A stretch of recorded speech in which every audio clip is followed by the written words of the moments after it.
Well, thank you very much, June, and thank you very much to NBR and the Woodrow Wilson Center for this great, very impressive program, both today as well as the NARP program in general, of which I'm a big supporter. I myself come from a strategic studies background with some regional focus and some Chinese, so again, I think the importance of bringing those two communities together is essential. June mentioned that I study China's rise and have been doing so for some time, which begs the question of, if China stops rising, I probably will have nothing left to do with myself. No, then you analyze why it fell, right. But what I wanted to do with my project is go back and ask the basic question of how you assess this very complicated military balance of power in the Asia Pacific. And what drove me to this question is, going back to my strategic studies background, is that during the Cold War, throughout the Cold War, where there was a strategic competitor that everyone could point to, there was a pretty rich body that developed of analytical and scholarly work on very broad assessments of how are we doing vis-a-vis the Soviets. Now, I don't mean to make Cold War analogies. This is nothing like the Cold War in China. In fact, the relationship with China makes balanced assessments so much more difficult because the elements of a relationship contain, as Deputy Secretary of State Steinberg and others said, elements of cooperation and competition at the same time. But yet, still, I think that for presidents, in groups of which across administrations have said that we want a stable and favorable balance of power in the Asia Pacific as a first priority, and Deputy Secretary of State Steinberg yesterday said we're in a favorable position now, given our alliances and so forth. That implies that it's something of great importance to presidents to maintain a favorable balance of power for the United States and their allies in the Asia Pacific. How do we know, though, that military balance in Asia will continue to be in our favor? And what I intend to do today is to propose both ways of thinking about the balance and some principles of good assessments. And I would propose that the first principle is you always have to look at politics. And when I say politics, I mean politics writ large, politics in terms of strategic objectives. We first have to answer to what political ends do our employment of forces in the Asia Pacific actually serve, both in peacetime and in preparation for possible conflicts. Again, I think because of the complex nature of China, there's much more confusion about the ends of our military employments than there were, say, during the Cold War. It is decidedly not they're decidedly not following the political end of containing the Chinese in a certain geographic domain. Our military forces are doing something quite different. But if we do all agree, or many people agree, that there is some level of competition, we also need to know. We need to know what the nature of that competition is. And again, I go back to the political objectives. One would have to then presume, following this logic, that our political objectives are not completely in line, or our primary strategic objectives are not all aligned with the Chinese, and there are ways in which the Chinese can actually frustrate our basic objectives. I went through a long sort of history and literature on what seemed to be not so much what we say our objectives are, but how we act and how we've acted in the region across at least this past century, from which you can discern some enduring objectives that we've had varying degrees of success advancing. The first and foremost is we seem to have always said that we're trying to prevent a hostile hegemon from dominating the region, which, if it rises, could control very dynamic regions' natural and industrial resources and directly threaten the security of the United States, as Imperial Japan did in the 20th century. And at this point, it would also disrupt the remarkable political and economic development of the region that we all talk about so much.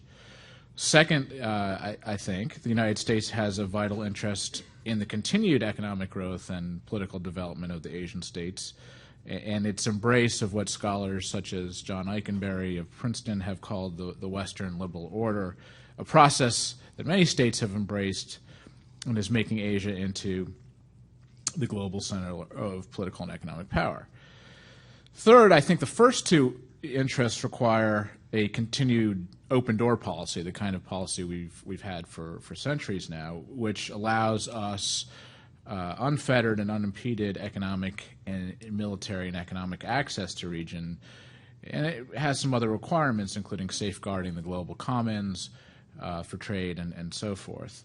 Jonathan Pollock, who's here, has neatly called this long-term strategy one of insurance and investment. We do not want countries to fritter away resources on costly security competitions or on conflict, and we want to, again, maintain that stability in the region such that nobody dominates it. So the next question would then have to be, does anyone threaten any of these core interests? And while you can say North Korea can cause certain amounts of conflict and that has to be taken seriously, state failure and insurgency in Southeast Asia can certainly cause an amount of conflict. It is China, at least potentially, that has the capabilities and perhaps the intention to frustrate some of our core interests. I think most of us could probably agree that China has objectives of its own, some of which come into conflict with our own. And that, I would argue, is where you begin describing the character of the rivalry. I'll just name a few areas where I think China has very different objectives than our own. I don't think China's too happy with our Taiwan policy going back going back 60, 70 years now. I don't think China's thrilled by being surrounded by U.S. allies and forces around its periphery. As we have seen recently and in other pieces of evidence, I think China came out very differently, shall we say, than the allies did on the North Korea, recent attack by North Korea on the South Korean ship, and I think has different preferences, at least for the peninsula's future. I doubt the Chinese like very much all aspects of the very much made in America, quote, Western liberal order either. And so while we see our alliances and forward presence as a sine qua non of continued stability, many in China see them as something quite different and more threatening. And the character of the Chinese military buildup suggests that the Chinese leadership is modernizing to serve certain ends, certain political ends of their own, ends that we find troubling, making the defense of our allies more difficult, impeding our freedom of access into some of the sea lanes of communication, and perhaps over time providing some level of military protection to China's far-flung foreign investments. So basically, as China's military power grows, we and our allies fear that they may also make a play for regional hegemony, thereby undermining our fundamental interest in the region. And I'm not saying this is part of some grand plan. What I am saying is that intentions change all the time. Intentions change with changes in political structures. Intentions change with different power dynamics. So that would suggest to me an answer to the first question, which is, what role do our military forces have in serving our own political ends? And that is to prevent hegemony in the region. That would be the first order goal. So what sort of tasks for what do our forces need to be employed then in order to accomplish that political goal? Well, it's to protect allies against intimidation. It's to deter and resist Chinese coercion of allies. It's to retain the ability to freely access the commons, and it's to assure our own access and that of our allies to the Asian continent in order to maintain favorable balances in a region that's still undergoing great transformations. These are admittedly very daunting and very broad tasks, and this is just in peacetime. Just to make them even more complicated and more daunting, I would say that our forces need to operate across great geographical expanses with long logistical lines while defending command and control assets against very sophisticated countermeasures. Well, this is a very quick and crude list of how our military can serve our political ends in Asia. But that's not nearly enough to begin an assessment of the relative balance of power, because in military competitions there always is a competitor. The question is, how well can we accomplish these military tasks relative to what China might want to be doing to accomplish their own political objectives? Now, to think about this problem, analysts and scholars can break it down into scenarios, into subregions, and so forth, and make it more manageable. Let me offer some more specific questions that may frame assessments. How well could we carry out the defense of Taiwan should we so choose? This question involves a host of sub-questions and particular balance assessments. Chinese submarines versus our submarine hunter-killers and the ASW forces, their short-range ballistic missiles against our defenses, both passive and active, and so forth. But there are further questions, many further questions. Which of our allies would participate in particular conflicts, and what kind of force would they bring to the table? Will they be able to operate together or with us? How much aggregate military power would that add to the equation, or subtract in some cases? But let's take even less stressing scenarios such as conflict. What if we wanted to provide more reassurances to the ASEAN countries that we mean what we say, as Secretary Steinberg said yesterday, in terms of the South China Sea, tranquility and peace and so forth? Will we need near constant maritime patrols in the region? And what do we do? Of what kind?